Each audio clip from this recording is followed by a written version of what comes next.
Hey hi my dear friends. तो अभी हम लोग आज रेडिएशन फिजिक्स और इसका समरी वाइज देख लेते हैं। एंड डायग्नोस्टिक इमेजिंग में कौन कौन से रेडिएशंस आते हैं, X-ray, gamma and radio frequency, ये सभी आते हैं। Okay, so radio frequency sound to which the body part is partially but not completely transparent. And ionising radiation क्या होते हैं, X-rays and gamma rays are used mostly. So structure of the atom, atom की structure कैसे होती है।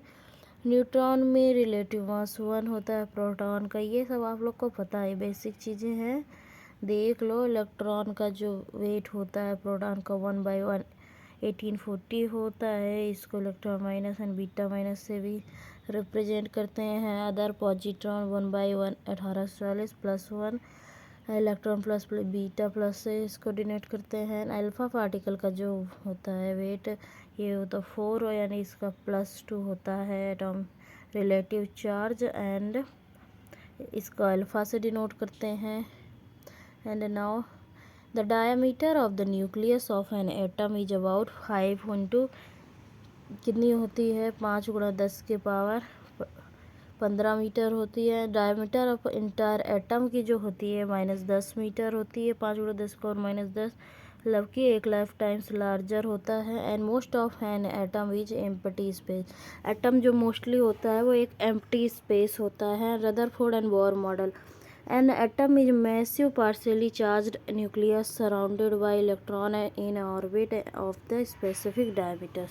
तो Rutherford में क्या होता है, बोर मॉडल में, ये एटम होता है मैसिव पॉजिटिवली चार्ज न्यूक्लियस का, जो सराउंडेड होता है बाय द इलेक्ट्रॉन से इन ऑर्बिट्स में of the specific diameter.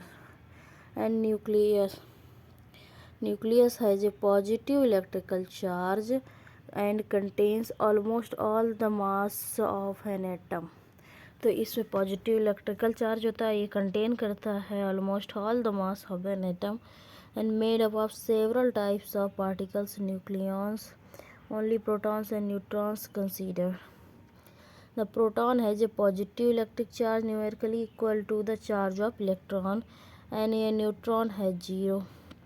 So neutron and proton have the same mass 1.66 into 10⁻⁻24 gram, which is approximately 1840 times greater than mass of an electron, and the atomic number of atom is equal to number of protons in the nucleus anonymously with the element name, and mass of a mass number को ए से denote करते हैं, and number of protons and neutrons in the nucleus होता है। And gold has a nucleus with 79, जिसका होता है protons होते हैं, तो 79 इसका एटॉमिक नंबर हो जाएगा। एंड 118 न्यूट्रॉन्स होते हैं, तो इसको जो प्रोटॉन और न्यूट्रॉन को ऐड कर देंगे तो इसका 79 प्रोटॉन्स हो गए, एंड फिर उसके बाद न्यूट्रॉन्स ऐड कर देंगे 118, तो टोटल 197 इसका एटॉमिक मास हो जाएगा। So all of the elements have same atomic number but may have different mass, but different mass होते हैं। तो जिनमें सेम एटॉमिक नंबर और डिफरेंट मास होता है उन्हें आइसोटोप्स बोलते हैं। आइसोटोप्स में have same number of proton of the nucleus and same atomic number but different number of neutrons, different mass number. And C से जो कार्बन सी होता है 612, तो ये कार्बन जो एटम होता है इसका एटॉमिक नंबर 12 है, एंड जो एटॉमिक वेट मास 12 है, एंड एटॉमिक नंबर 6 है, तो ये शॉर्टेंड है। एंड C12 को कार्बन 12 से डिनोट कर सकते हैं। कार्बन 14 है, जो स्टिल एटॉमिक नंबर 6 होता है, लेकिन इसमें 2 न्यूट्रॉन्स ज़्यादा है, इसलिए ये अनस्टेबल और रेडियो एक्टिव होता है। It is called radio nuclide, तो इसको रेडियो न्यूक्लाइड कहते हैं, इस कार्बन 14 को। And electron orbits and energy levels, electron orbits and energy level जो होते हैं, electron shells in sodium atom, तो nucleus unoccupied shells, valence electron, and an atom is composed of a central एक atom compose होता है central positive nucleus और electron से with the negative charges revolving around the nucleus in a circular path. मतलब circular जो orbits होती हैं उसमें इलेक्ट्रॉन्स होते हैं, जो न्यूक्लियस होता है उसमें क्या होते हैं, प्रोटॉन होते हैं एंड न्यूट्रॉन होते हैं। एंड न्यूक्लियस कैसा होता है, ये पॉजिटिवली चार्ज होता है।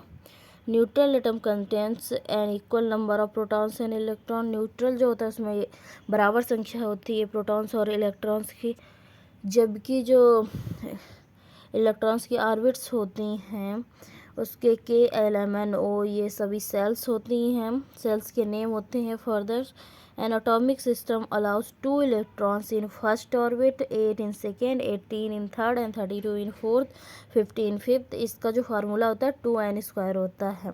तो जैसे कि पहली सेल में है तो 2 गुणा 1 का स्क्वायर, तो 1 का स्क्वायर 1 ही, तो पहली सेल में कितने आएंगे 2 electron.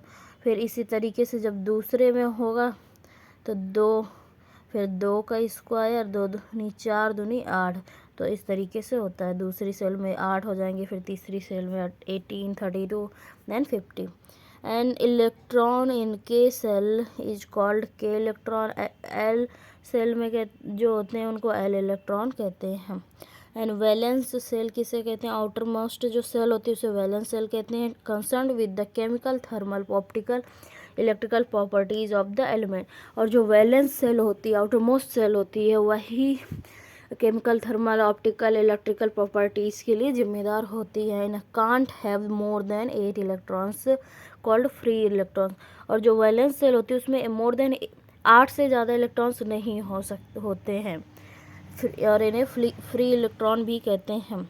X-rays involve in inner shells and radio activity concern the nucleus. जो एक्सरे होते हैं इन्वॉल्व होते हैं इनर सेल में, वो रेडियो एक्टिविटी से कंसर्न होते हैं, मतलब इनर सेल में होते हैं। एक्सरेज जो होते हैं वो इनर सेल से निकलते हैं, और जो न्यूक्लियस से रेडियो एक्टिविटी का मतलब रिलेशन है, ठीक है। Diameter of the electronic shells are determined by the nuclear force on the electron. जो डायमीटर होती है इलेक्ट्रॉनिक सेल की वो डिटरमाइंड होती है by the nuclear force on the electrons and angular momentum and energy of the electron. तो जो diameter electronic sales की होती है वो किसके द्वारा डिटरमाइन की जाती है, न्यूक्लियर फोर्स की, जो कि इलेक्ट्रॉन्स पे होती है, and the angular momentum and energy of the electron. And binding energy, binding force of the electron.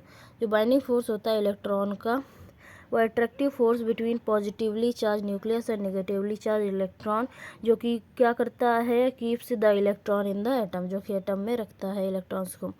And the binding force is inversely proportional to the square of the distance between the nucleus and electron.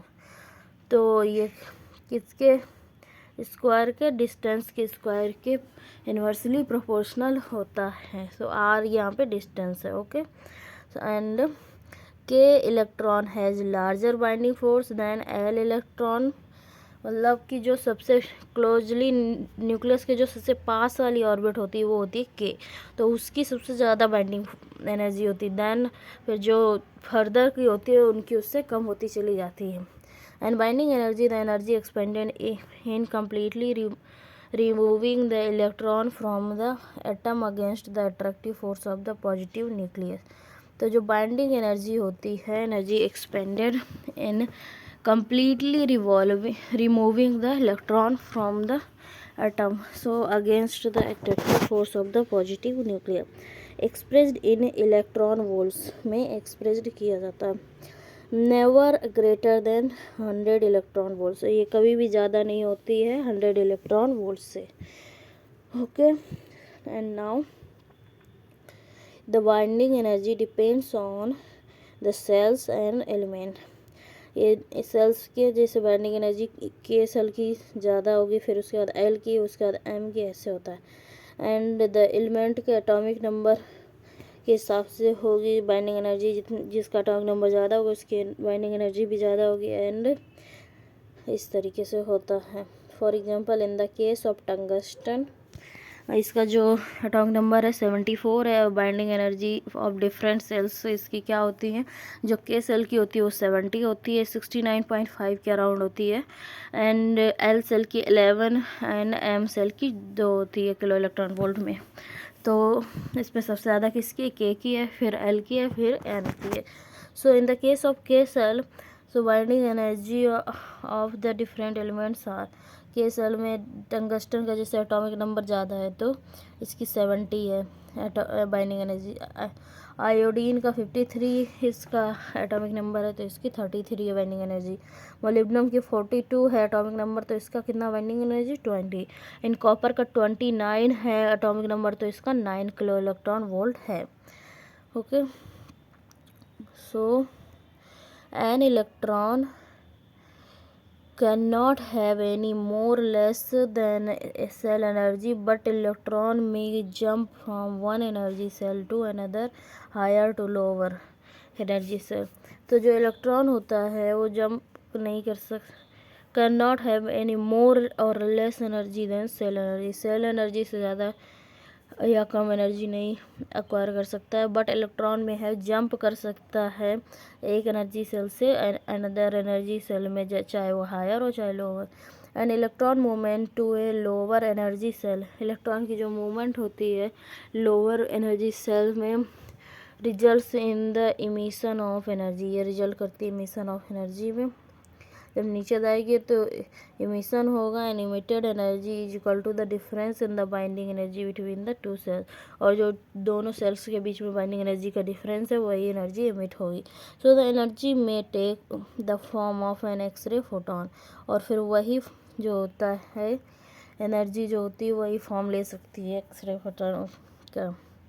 And electron movement to a higher energy की तरफ जब जाते हैं तो absorption of an X-ray photon होता है। And each atomic shells except K has subshells of slightly different energies. तो जब इलेक्ट्रॉन मूवमेंट करता है टू ए हायर एनर्जी की ओर तो absorption of an X-ray photon का होता है। एंड एटॉमिक एनर्जी सेल जो के अलावा होती हैं उनमें सब सेल्स होती हैं ऑफ स्लाइटली डिफरेंट एनर्जीज की। And ionisation and excitation, ionisation and जो एक्साइटेशन होता है, so the ionized atom, if one of its electron has been completely removed, ion pair electron plus positive ion, an excited atom। So if an electron is raised from one cell to further one with the absorption of energy, so the atom has more energy than normal। तो क्या होता है, ionised atom क्या होता है, जैसे कि ion pair होता है इलेक्ट्रॉन प्लस पॉजिटिव है। An excited atom, if an electron is raised from one shell to further one with the absorption of energy, the atom has more energy than normal, so when it falls back energy is re-emitted as a single packet of energy or light photon। So electromagnetic radiation energy travels across empty space, and electromagnetic radiation travel करती है with the velocity of light in vacuum 3 × 10⁸ metre per second, named according to the way of production and special properties they possess। So X-ray emitted by X-ray tubes, gamma rays emitted by radioactive nuclei have essentially the same properties but and differ only in their origin। इनका लगभग जो properties होती है वो same होती है X-rays and gamma rays की, but इनका जो ओरिजिन का डिफरेंस है, क्योंकि गामा रेज न्यूक्लियस से हैं एंड जो एक्सरेज हैं ऑर्बिट से निकलती हैं। And quantum aspects, electromagnetic radiation is a stream of packets और क्वांटा ऑफ एनर्जी, जिसको फोटॉन्स कहते हैं, जो कि ट्रैवल करते हैं in straight line with the speed of the 3 × 10⁸ metre per second. Wave aspects, so electromagnetic radiation is sinusoidally varying electric and magnetic field traveling with velocity of c when in vacuum। So electromagnetic radiation जो sinusoidally vary करता है electric and magnetic field में travel करता है with the velocity of c in the vacuum, and they are transverse waves with the electric and magnetic field vectors point at right angles to each other and to the direction of the travel of the wave. तो ये इस तरीके से होता है electromagnetic wave and field strength versus time and distance. So this is traveling like this and field strength like this. So electromagnetic wave field strength versus time and distance. So इनकी जो definition है, amplitude is equal to the peak field strength. The period जो होता है, the time interval between successive crest of the wave and wavelength जो है, the distance between successive crest of the wave. Frequency जो है, number of the crest passing a point in a second. Frequency is equal to 1/t. So wavelength and frequency are inversely proportional to each other and wavelength into frequency is equal to constant velocity. wavelength और frequency जो होती हैं वो constant velocity होती है. The types of radiation are listed in table. These are an increasing photon energy में increasing frequency and decreasing wavelength. So आपको पता होगा कि frequency is inversely proportional to the wavelength. Wavelength को लैम्डा से denote करते हैं, ठीक है. सो इसमें क्या, रेडियो वेव्स का जो सबसे ज़्यादा इम्पॉर्टेंट किसकी एनर्जी रेंज है, विजुअल लाइट की एंड गामा रेज की. बाकी भी इम्पॉर्टेंट है बट ये ज़्यादा इम्पॉर्टेंट है. विजुअल लाइट की जो होती है वेवलेंथ वो कितनी होती है, 400 to 700 नैनोमीटर की रेंज. एंड फ्रीक्वेंसी जो होती है 430 to 750 टेराहर्ट्ज़ होती है. एंड इसका जो एनर्जी होता है 1.8 to 3 इलेक्ट्रॉन वोल्ट के बीच में होती है. And X rays and gamma rays की 60 to 2.5 पिकोमीटर. एंड जो फ्रीक्वेंसी रेंज होती है इसकी 5 × 10⁻⁶ to 120/10⁻⁶ टेराहर्ट्ज़. एंड इसकी जो एनर्जी रेंज होती है 20 to 500 किलो इलेक्ट्रॉन वोल्ट होती है. 20 to 500 kilo electron volt. And radio waves की जो होती है वो वेवलेंथ कितनी होती है, 30 to 6 होती है. एंड जो फ्रीक्वेंसी होती है 10 to 50 मेगाहर्ट्ज़ होती है. Energy 40 to 200 nano electron volt होती है. एंड इंफ्रारेड की कितनी है, इंफ्रारेड की जो होती है, ये नैनो नहीं है, ये कुछ और है, मतलब इलेक्ट्रॉन वोल्ट समझ लो अभी फ़िलहाल के लिए. तो इंफ्रारेड की 10,000 से 700 नैनोमीटर. विजुअल लाइट की 700 से 400 नैनोमीटर. अल्ट्रावायलेट रेज की 400 से 100 nanometre. And X rays and gamma rays की 60 to 2.5 पिकोमीटर होती है. And when the energy is less than 1 kilo electron volt, the radiation is usually described in terms of its frequency. जब 1 kilo electron volt से energy कम होती है तो radiation usually describe किया जाता है as its frequency, except that visual light described in wavelength. Except जो विजुअल लाइट होती है और जो डिस्क्राइब की जाती है in the wavelength. And only radiations at the end of a spectrum penetrate the human body sufficiently to be used in imaging radio waves and X-rays and gamma rays. So sound is the mechanical wave, not an electromagnetic wave. Sound electromagnetic wave है क्या, नहीं. Sound एक mechanical wave है. Phase. So phase क्या है, 2 objects are said to move in a synchronism when their phase difference is constant. तो क्या होता है, फेज जब दो ऑब्जेक्ट्स कहे जाते हैं move in synchronism when their phase difference is constant and the 2 sine waves are out of phase. जो 2 साइन वेव्स होती हैं वो आउट ऑफ फेज होती हैं. And they have the same period और frequency but the dashed curve lags behind the solid curve, like reaching its maximum at a later time. And phase difference. So the time interval between their peaks expressed as an angle lying between 0 to 360 degree on a scale which makes the period correspond to 360 degree. तो phase difference क्या होता है, time interval होता है between their peaks के बीच में, and expressed किया जाता है एज एन एंगल के तौर पे, जो कि लाई करता है बिटवीन द 0 एंड 360 डिग्री, और ए स्केल विच जो कि वेव करता है period and corresponded to 360 degree. In a single phase mains supply the current rises and falls as a single sine wave. In a triple phase supply, the current rises and falls as three sine waves having phase difference of 120 degree. So wave and quantum theories combined, photon energy is proportional to the frequency. जो energy होती है photon की वो proportional होती है to the frequency, and the constant proportionality is called Planck's constant. Thus E is equal to, इसको जब proportional हटाएंगे इज इक्वल टू लेंगे तो एच एफ आएगा। एच क्या है, प्लैंक्स कांस्टेंट है, एंड ये एफ ही था, लैम्डा बना दिया मैंने, हाँ।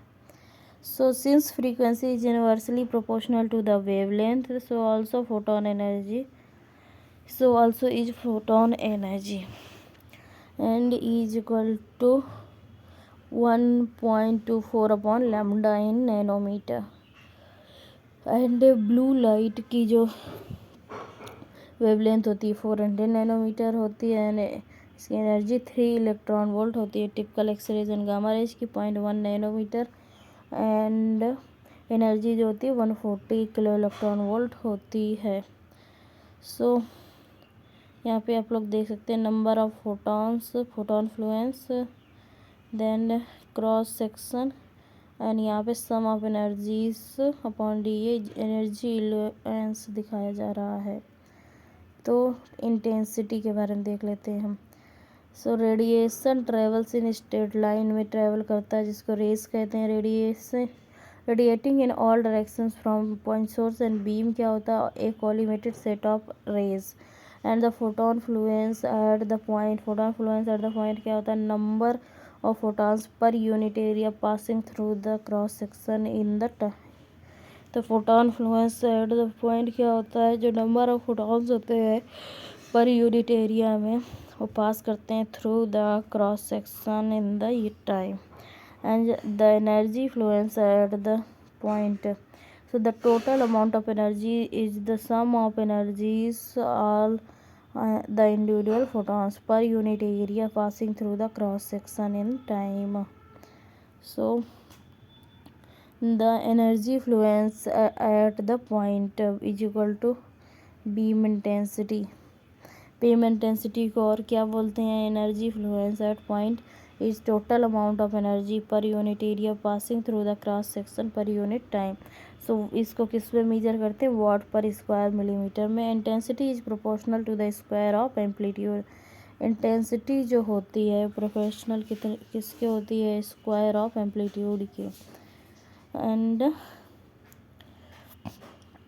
मतलब कि इज प्रोपोर्शनल टू एम्पलीट्यूड के स्क्वायर। एंड एनर्जी फ्लुएंस और intensity are not easy to measure, directly नहीं मेजर कर सकते हैं।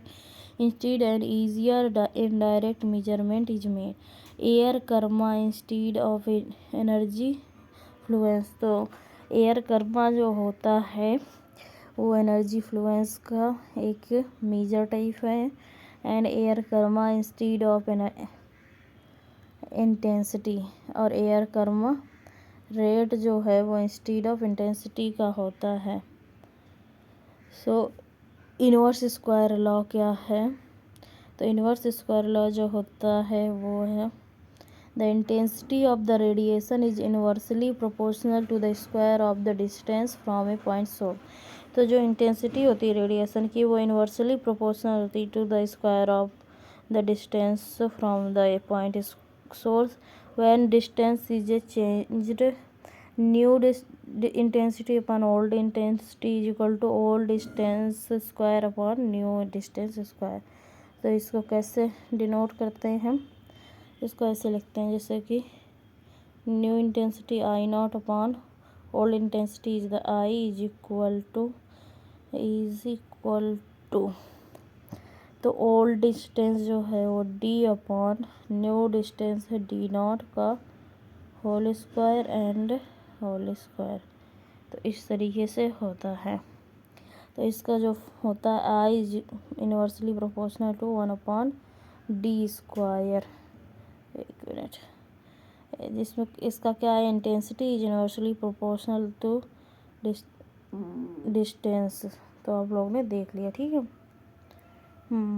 सो न्यू एयर कर्मा रेट, तो इसका क्या है, new air kerma rate upon old air kerma rate is equal to old distance square upon new distance square. So halving the distance quadruples the intensity or air karma rate and doubling the distance reduces them by factor of 4। तो क्या होता है, अगर distance को आधा कर दिया जाए तो इंटेंसिटी या एयर कर्मा रेट 4 गुना बढ़ जाती है। एंड डबल कर देंगे अगर डिस्टेंस को, तो जो इंटेंसिटी और एयर कर्मा है वो 1/4 मतलब कि कम हो जाएगी। So only the intensity of X ray will decrease with the distance के साथ, and but the energy of photons not change. जो एक्सरे की इंटेंसिटी है वो कम हो जाती है डिस्टेंस के साथ, लेकिन जो एनर्जी ऑफ फोटॉन्स है उसमें कोई चेंज नहीं होगा। So now the production of X rays. So production of X-ray generator. X-ray generator is the device supplies electric power to the X-ray tube। जो एक्सरे जनरेटर क्या होते हैं, वो सप्लाई करते हैं electric power to the x ray tube. And 2 sources of electrical energy are required and are derived from the alternating current means by the means of transformer। तो क्या होता है, इसमें जो 2 सोर्स होते हैं इलेक्ट्रिकल एनर्जी के वो रिक्वायर्ड करते हैं एंड आर डिराइव्ड होते हैं फ्रॉम द अल्टरनेटिंग करंट से, मेन से, बाय मीन्स ऑफ ट्रांसफार्मर से। And the filament heating voltage about 10 volt का होता है हीटिंग वोल्टेज, एंड करंट जो होता है 10 एम्पियर के अराउंड होता है। So produced by a step down. तो जो फिलामेंट होता है वो कैथोड में होता है, और ये किसके द्वारा, स्टेप डाउन जो ट्रांसफार्मर होता है, लो वोल्टेज ट्रांसफार्मर, उससे फिलामेंट हीट किया जाता है। इसमें 10 वोल्ट का वोल्टेज दिया जाता है, 10 एम्पीयर के आसपास का current. So for heating of the filament के लिए। एंड एक्सीलरेटिंग वोल्टेज जो होता है वो 30 से 150 किलो वोल्टेज के बीच होता है जो एक्सीलरेट कराता है इलेक्ट्रॉन्स को between anode and cathode. And high tension kilo voltage होता है, ये हाई होता है। जो फिलामेंट का हीटिंग होता है वो कम में होता है, और ये ज़्यादा में होता है। Produced by high voltage transformer के through and accelerates the current of electrons typical 0.5 to 1000 milli amperes.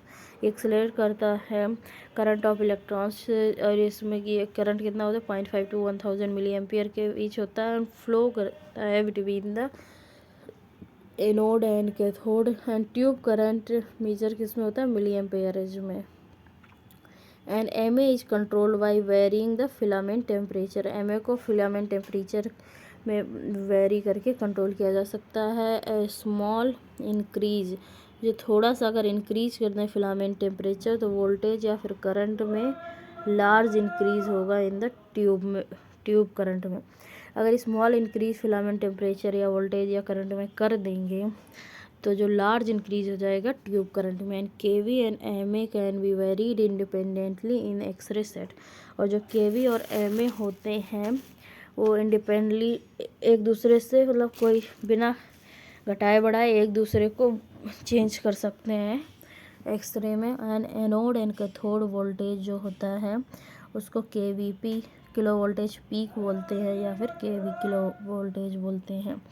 So the wave form and rectification is the process of changing AC alternating current into direct current में। Rectification क्या होता है, इसमें जो alternative current होता है उसको change किया जा सकता है इन द डायरेक्ट करंट में। And using the alternative current for X ray tube ये बनाता है electrons move to one half of the cycle from the cathode to anode, and in other half of cycle the electrons with move in opposite direction, जो कि undesirable होता है because ये increase करता है heat of the filament and decrease करता है इसकी लाइफ टाइम को। तो क्या होता है, जो अल्टरनेटिंग करंट होता है एक्सरे में, उसका क्या यूज होता है, ये इलेक्ट्रॉन्स को मूव कराता है आधे साइकिल के लिए फॉर द कैथोड से एनोड की तरफ in the half of the cycle. The electrons जो होते हैं with move in opposite direction में मूव करते हैं, अनडिजायरेबल होते हैं बिकॉज इनकी जो ये हीट को बढ़ाता है फिलामेंट की, लाइफ टाइम कम करता है इसकी, and would not produce useful X rays को नहीं प्रोड्यूस करता है। एंड ये defects the wave form of 4 types of high tension voltage supply, और ये डिफेक्ट्स करता है 4 types of high tension voltage supply को। तो ये रहा ये हाफ साइकिल, उसके बाद ये half cycle, then this is, then this, like this, ठीक है। And now alternating voltage self rectification and pulsating direct current for, ये जो 4 बने हैं इसमें जो पहला है अल्टरनेटिंग वोल्टेज, ये सेल्फ रेक्टिफिकेशन का दिखा रहा है, एंड ये जो दूसरा है pulsating direct current full wave rectification,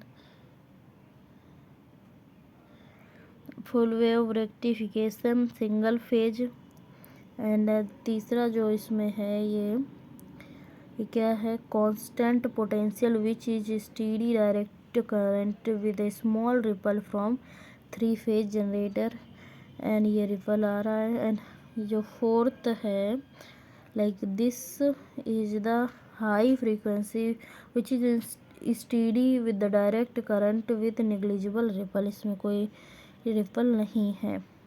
and diagnostic X ray tube what are the diagnostic X-ray tubes? So X-rays are produced by energy conversion when fast moving stream of electrons is suddenly decelerated in the target anode of an X-ray tube। जब X rays में electron की fast moving stream target पे strike करती है तो उससे X rays produce होते हैं। And the X rays tube is made up of, किसका जो उसकी ग्लास सील्डिंग होती है वो बनी होती है पायरेक्स ग्लास से, जो कि इनक्लोज करती है वैक्यूम को, and contains 2 electrodes, diode tube जिसे बोलते हैं। And electrodes are design so that electrons produced at cathode, जो कि नेगेटिव टर्मिनल होता है या नेगेटिव इलेक्ट्रोड होता है, filament accelerated by high potential, फिर इसके बाद एक्सेलरेट किया जाता है with high potential towards anode, जो कि पॉजिटिव इलेक्ट्रोड होता है टारगेट का। And electrons are produced by heated tungsten, और जो इलेक्ट्रॉन्स प्रोड्यूस्ड होते हैं by the heated tungsten filament से, and accelerated across the tube by the accelerating tube voltage to hit the tungsten target। तो electron जो produce होते हैं heated tungsten filament से, वो एक्सेलरेट किए जाते हैं ट्यूब की ओर, and by the accelerating tube voltage से, एंड हिट करते हैं टंगस्टन टारगेट को, और एक्सरेज प्रोड्यूस होती हैं। So this is the x ray tube image. So ये पॉजिटिव टर्मिनल है, ये है एनोड, ये है कैथोड फिलामेंट, ये नेगेटिव टर्मिनल है, ये पायरेक्स ग्लास का बना वो एक इवैक्यूएटर एनवलप है, एंड ये हीटेड टंगस्टन इन फिलामेंट है। एंड ये इलेक्ट्रॉन्स हैं, यहाँ से इलेक्ट्रॉन स्ट्रीम जा रही है, एंड ये क्या है, टंगस्टन टारगेट है, एंड ये कॉपर एनोड है। So components of stationary anode X ray tube, stationary anode X ray tubes के ये कंपोनेंट्स दिखाए गए हैं। एंड जो स्टेशनरी एनोड होता है वो कहाँ कहाँ यूज होता है, पोर्टेबल में यूज होता है, और इसके अलावा कहाँ कहाँ यूज होता है, डेंटल में यूज होता है। आप लोग मुझे बताएं कहाँ कहाँ यूज होता है। सो एंड ग्लास इनक्लोजर के बारे में जान लेते हैं हम। Necessary to seal 2 electrodes of X ray tube in vacuum में नेसेसरी होता है सील करना। इसका वैक्यूम कितना होता है, 10⁻⁵ mmHg का होता है वैक्यूम। एंड वैक्यूम अलाउ करता है number and speed of electrons to be controlled independently, and the connecting wires must be seal into glass wall of the x ray tube, और जो कनेक्टिंग वायर्स होती हैं वो सील्ड होनी चाहिए with the glass wall and the x ray tube. And ये vacuum क्यों रखते हैं, जिससे कि जो एक्सरेज जाके फॉग ना क्रिएट करें एंड डाइवर्स ना हो अपने पास से, डायरेक्ट कैथोड से सीधे एनोड की ओर जाएं। एंड स्पेशल एलॉयज जो होते हैं having approximately the same coefficient of linear expansion as Pyrex glass are generally used in X-ray tubes। And जो कैथोड होता है negative terminal of the x ray tube होता है। कंपोजिशन क्या होता है इसका जो फिलामेंट होता है, कनेक्टिंग वायर्स होती हैं, मेटेलिक फोकसिंग कफ होता है। एंड इसमें जो फिलामेंट होता है सोर्स ऑफ इलेक्ट्रॉन्स होता है and the x ray tube and tungsten wire का बना होता है।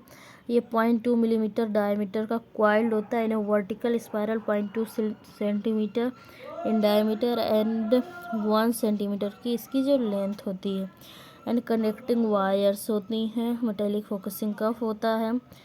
And the number quantity of X rays produce depends entirely on the number of electrons that flow from the filament to the target of the tube.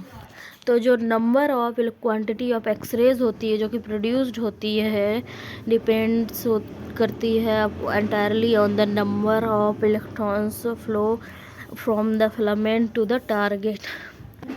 And जो x ray tube current होता है वो major किया जाता है इन मिली एम्पियर में। 1 milli ampere is equal to 0.001 ampere. And जो इसमें ये रेफर करते हैं to the number of electrons flowing per second from the filament to the target. तो एक्सरे ट्यूब करंट जो होता है इससे क्या होता है, number of electrons flowing per second जो होते हैं फिलामेंट में टारगेट में, इसको रेफर करते हैं। एन एग्जांपल जैसे कि a tube current of 200 milli ampere is produced by twice as many electrons has current of 100 milli ampere and produces twice as many X-rays. So why these electrons come from thermionic emission? So the emission of electrons resulting from absorption of thermal energy. A pure tungsten filament must be heated to a temperature of at least 2200 degree Celsius तक heat किया जाता है to emit a useful number of electrons, जिसको thermions भी बोलते हैं। Because इसको heat कर रहे हैं इसलिए थर्म एंड आयंस मतलब इलेक्ट्रॉन्स रिलीज हो रहे हैं इसलिए थर्मियॉन्स बोलते हैं। तो tungsten is not efficient as an emitting material as alloy of tungsten. मतलब टंगस्टन उतना इफिशियंट नहीं है जितना कि इसका एलॉय होता है। For example but it is choose, ये क्यों चूज किया जाता है फॉर एक्सरे ट्यूब्स में, because it can be drawn in a thin wire that is quite strong. इसको थिन वायर्स में बनाया जा सकता है। It has high melting point, इसकी मेल्टिंग पॉइंट कितनी होती है 3370 degree Celsius, which is so high. 100 degree Celsius में पानी उबलने लगता है, बॉइलिंग पॉइंट है, एंड ये 3370 डिग्री सेल्सियस है इसका melting point. And has little tendency to vaporize, इसमें लिटिल टेंडेंसी होती है वेपराइज होने की। And tungsten filament has reasonably long life expectancy. When current flows through tungsten wire से जब फ्लो होता है तो ये हीट करता है and its atoms absorb thermal energy. इसके जो एटम्स होते हैं वो एब्जॉर्ब करते हैं थर्मल एनर्जी को। And some of the electrons acquire energy, कुछ इलेक्ट्रॉन्स एनर्जी एक्वायर करते हैं एंड मूव करते हैं small distance from the metal surface and form करते हैं small cloud in the vicinity of the element. तो इलेक्ट्रॉन्स जब एनर्जी को एक्वायर कर लेते हैं तो मूव करते हैं मेटल सरफेस पे और फिर ये फॉर्म कर लेते हैं एक स्मॉल सा क्लाउड टाइप का इन द फिलामेंट के उस पर। इसको स्पेस चार्ज कहते हैं। Electron cloud produced by thermionic emission also termed as Edison effect. Edison effect भी कहते हैं जो इलेक्ट्रॉन क्लाउड प्रोड्यूस होता है by the thermionic emission. And saturation voltage, so if the potential applied across the tube is insufficient, जो potential मतलब कि voltage apply किया जाता है ट्यूब में वो इनसफिशिएंट होता है to cause almost all electrons to be pulled away from the filament when they are emitted. तो इसको स्पेस चार्ज इफेक्ट बोलते हैं। And cloud of a negative charges tends to prevent other electrons from being emitted from filament until they have acquired sufficient thermal energy to overcome the force caused by the space charge। तो क्या होता है, limit करते हैं ये number of electron को and limit करते हैं एक्सरे ट्यूब करंट को। तो जो मिली एम्पेयर में ट्यूब करंट होता है एक्सरे ट्यूब का, एंड स्पेस चार्ज जो होता है ऑटोमेटिक फिलामेंट एडजस्टमेंट होता है, एंड सैचुरेशन वोल्टेज जैसे कि जिससे वो निकल जाए, and below the saturation point the tube current is limited by the space charge effect. Tube current किससे लिमिटेड होता है, स्पेस चार्ज करंट इफेक्ट से, या स्पेस चार्ज लिमिटेड होता है। जब इंक्रीज करते हैं केवी को तो ये इनसिग्निफिकेंट होता है, इंक्रीज करता है एक्सरे ट्यूब करंट को, although filament heating is the same, जबकि फिलामेंट हीटिंग सेम होती है, and above the saturation voltage के जो अबव क्या होता है, space charge effect has no influence on the X ray current, and tube current is determined by the number of electrons. फिर tube current number of electron से determine किया जाता है, made available by the heated filament और emission limited और temperature limited. सो जब increase करते हैं, अब के भी इंक्रीज करेंगे तो very little change in the tube current होता है। And now ampere the unit of electric current and flow of 1 coulomb of electricity through a conductor in 1 second. तो इसकी डेफिनीशन क्या होती है, 1 कूलम्ब इलेक्ट्रिसिटी जब फ्लो करती है तो थ्रू ए कंडक्टर 1 सेकेंड में, तो उसको बोलते हैं एक एम्पियर। एंड कूलम्ब क्या है, the amount of electric charge होता है उसको कहते हैं coulomb, carried by 6.25 × 10⁻18 coulomb electrons. Therefore, an X-ray tube current of 100 milliampere यानी कि 0.1 ampere may be considered as the flow of 6.25 × 10⁻17 electrons from the cathode to the anode in 1 second.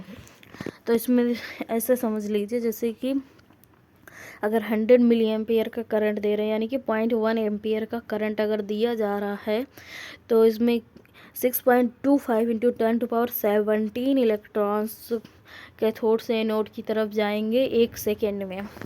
N electron current across an X-ray tube is in 1 direction only, always cathode to anode. Electron current जो होता है X ray tube में unidirectional होता है, cathode से anode की ओर, ना कि एनोड से कैथोड की ओर। This point is very important, इसको हाईलाइट कर लो भाई, ठीक है। तो इलेक्ट्रॉन करंट यूनिडायरेक्शनल होता है from the cathode to anode, okay. So cathode focusing cup, so ये सराउंड करता है filament and maintained at the same negative potential as filament. इसका नेगेटिव पोटेंशियल होता है एंड ये फिलामेंट के चारों ओर होता है, and electrical forces cause the electron stream to converge on to the target anode in the required size and shape. तो ये क्या करता है, इलेक्ट्रिकल फोर्स जो होते हैं कॉज करते हैं इलेक्ट्रॉन स्ट्रीम को कन्वर्ट करते target anode in the required size and shape, and prevent करता है bombardment of a large area on the anode caused by mutual repulsion of the electrons. And focusing cup किसका बना होता है, nickel का बना होता है। मॉडर्न एक्सरे ट्यूब में be supplied with a single और more commonly double filament. Modern X ray tube में क्या होता है, सिंगल या फिर जनरली डबल फिलामेंट यूज किया जा रहा है। ये एक स्मॉल फिलामेंट होता है फॉर स्मॉल फोकल स्पॉट होता है, एंड लार्ज फोकल स्पॉट होता है एक पे। ये इसलिए होते हैं कि अल्टरनेटली यूज होते रहे जिससे कि हीटिंग कम हो पाए, नहीं तो फिर हीटिंग की वजह से इसकी लाइफ कम होती है। तो क्या होता है, ये इलेक्ट्रिकल फोर्सेस को कॉज करता है, इलेक्ट्रॉन स्ट्रीम कन्वर्ज करता है टारगेट की ओर जो कि साइज और शेप रिक्वायर्ड होता है, एंड प्रिवेंट करता है bombardment of a large area on the anode जो कि कॉज्ड बाय म्यूचुअल रिपल्सन होता है in the electron. Focusing cup nickel का बना होता है। Vaporization of the filament when it is heated, जब ये हीटेड होता है तो filament becomes too thin, break off acts to shorten the life of an X-ray tube. तो जब फिलामेंट बहुत ज़्यादा हीट हो जाता है तो ये थिन हो जाता है, बिल्कुल पतला सा, टू थिन, एंड टूट जाता है। एंड ये इसकी वजह से एक्सरे ट्यूब की लाइफ शॉर्ट हो जाती है। And tungsten is deposited on inner surface of the glass wall of the x ray tube. Tungsten deposit होता है inner surface of the glass wall of the x ray tube के and produce करता है bronze colour sunburn को। और ये क्या produce करता है? ब्रॉन्ज कलर के सनबर्न को प्रोड्यूस करता है। And the tungsten coat has two effect. Tungsten coat के टू इफेक्ट्स होते हैं: filter the X-ray beam and increase the possibility of arcing between glass and electrodes at higher kilovoltage peak values and tube puncture। तो क्या होता है? Tungsten coat के दो effects होते हैं। इसको फिल्टर करना होता है एक्सरे बीम को, एंड इंक्रीज करना होता है possibility of arcing between glass and higher kilovoltage peak को, एंड ये ट्यूब पंक्चर होता है इससे। तो वेपराइजेशन के बारे में आपने देख लिया। इसमें क्या होता है, जब बहुत ज़्यादा हीटिंग हो जाती है तो फिलामेंट काफ़ी पतला हो जाता है और टूट जाता है, इससे कि ट्यूब की लाइफ शॉर्ट हो जाती है। और टंगस्टन डिपोजिशन जो होता है inner surface of glass wall में एक्सरे ट्यूब की, तो इसमें प्रोड्यूस होता है ब्रॉन्ज कलर का सनबर्न। तो अगर ब्रॉन्ज कलर का सनबर्न हो रहा है तो इससे क्या पता चलेगा कि टंगस्टन डिपोजिशन हो रहा है inner surface of glass wall में। एंड जो टंगस्टन कोट होते हैं इसके दो इफेक्ट होते हैं: फिल्टर करता है एक्सरे बीम को, इंक्रीज करता है possibility of arcing between the glass and electrodes at high kVp values, and इससे ट्यूब पंक्चर होने के चांसेस होते हैं। And anode positively charge electrode होता है। And X-ray tubes are two types: stationary and rotating anode होते हैं, दो टाइप के होते हैं। तो टंगस्टन टारगेट ये है, एंड फोकसिंग कप निकल का बना होता है कैथोड, एंड इलेक्ट्रॉन स्ट्रीम को जाने में हेल्प करता है। एंड ये एक्सरेज हैं। एंड एनोड पॉजिटिवली चार्ज होता है। एंड स्टेशनरी एनोड के बारे में देख लेते हैं। सो स्टेशनरी एनोड जो होता है consist of small plate of tungsten target embedded in a large mass of copper. Large mass of copper में एम्बेडेड होता है। एंड टारगेट जो होता है 2 to 3 मिलीमीटर थिक होता है, स्क्वायर एंड रेक्टेंगुलर हो सकता है in shape, more than 1 centimetre in dimension में होता है। And anode angle is usually 15 to 20 degree के बीच में होता है। And tungsten is chosen as the target material for several reason. Tungsten को टारगेट मटेरियल किस लिए यूज किया जा सकता है? तो ये इसका हाई एटॉमिक नंबर होता है 74, more efficient for the production of X-rays, and withstand करता है विद द हाई टेम्परेचर। इसकी मेल्टिंग पॉइंट क्या होती है? 3370 डिग्री सेल्सियस होता है। And reasonably good for absorption and rapid dissipation of heat. And इसका गुड एब्जॉर्प्शन रेट होता है and rapid dissipation of heat में भी हेल्प करता है। And however it can not withstand with the heat repeated exposures. अगर continue heat repeated exposure है तो इस मतलब ज़रूरी नहीं कि चलता ही रहे। And the massive copper anode acts to increase the total thermal capacity of anode and to speed its rate of cooling। तो इसी वजह से इसमें कॉपर का जो ब्लॉक है वो यूज होता है, जिससे कि इसकी थर्मल कंडक्टिविटी जो होती है, कैपेसिटी होती है, वो बढ़ जाती है और ये विदस्टैंड कर पाता with the high exposure rates. And the actual size of tungsten target जो होता है वो बड़ा होता है। जो actual size of tungsten target होता है वो बड़ा होता है than the area bombardment by the electron stream. जिस एरिया पे फोकल स्पॉट पे इलेक्ट्रॉन स्ट्रीम बॉम्बार्डमेंट करती है वो छोटा होता है, और जो एक्चुअल टारगेट साइज होता है वो बड़ा होता है। And because copper has relatively low melting point. Copper का मेल्टिंग पॉइंट कितना होता है? 1070 डिग्री सेल्सियस होता है। And the heat produced could not could melt the copper in immediate vicinity of the target। तो क्या होता है कि जो फिर अगर पूरे में करेगा तो फिर कॉपर का मेल्टिंग पॉइंट जो है वो कम है, कितना होता है 1070 डिग्री सेल्सियस। तो इससे क्या हो जाएगा, जो हीट प्रोड्यूस होती है वो मेल्ट कर सकती है कॉपर को in the immediate vicinity of the target। and the tungsten and copper have different expansion coefficient on heating। Tungsten copper के डिफरेंट एक्सपेंशन कोएफिशिएंट होते हैं जब इन्हें हीट किया जाता है। And it needs satisfactory bond